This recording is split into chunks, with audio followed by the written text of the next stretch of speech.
Jesus is the greater David who defeats the greater giant. Jesus is the one that we're looking for to come to the field of battle and fight for us. He's the greater David who defeats the greater giant. It's a bigger picture. Jesus is a greater David. The Old Testament and the New Testament all talk about like a shadow of something to come, and that Jesus was all this, like all these moments in the Old Testament are all pointing to, foreshadowing a typology of something that's even going to be greater. And so while we look at David and go, wow, that's incredible, there's a greater David here. It's the person of Jesus. Can I just explain to you that Jesus is the victor here? If we look at the battlefield of our life and all history and civilization and put it at this big macro level where we go, wow, this is a big story. Here's the deal. The giant in our life is sin and death. And you know what we can do against it? Nothing, except cower away scared. So this is where Jesus is the greater David, facing the greater giant. Jesus is the greater son of Bethlehem, born into obscurity. While David was a nobody from nowhere, Jesus left heaven to be born there.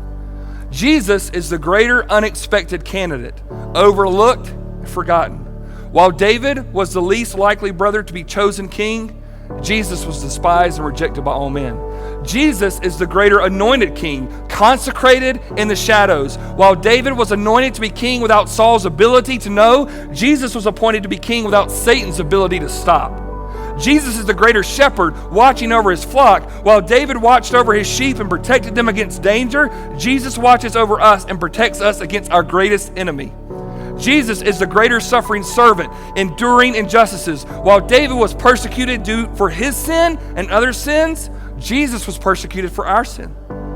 Jesus is the greater wilderness wanderer, abandoned and betrayed. While David struggled with temptation in the wilderness, Jesus proved victorious and emerged from the wilderness spotless. Jesus is the greater substitute, taking our place in the battle. While David became the substitute for King Saul against the enemy, Jesus became the substitute for us who were the enemy.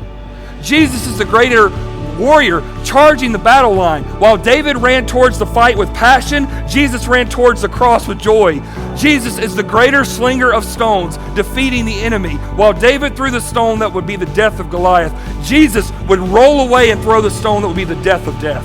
And Jesus is the greater king, reigning forever. While David reigned in power as king, Jesus will reign forever as King of kings and Lord of lords. And so who are we? We're the ones jumping out of the barrels, going down into the ditch and saying, right on, King Jesus, we're behind you. You're the victor. You're the champion. You're the hero. You're the main point of all of this. And all we're doing is riding your coattails.